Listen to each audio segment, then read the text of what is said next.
Hello, in this video I will show you how to change search engine to a custom one on INFINIX Note 30 Pro.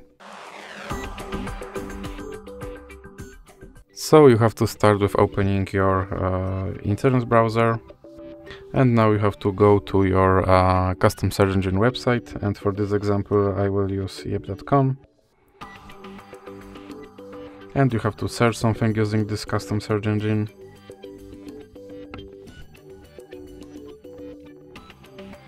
And now you have to click here, go to settings, and now click on search engine.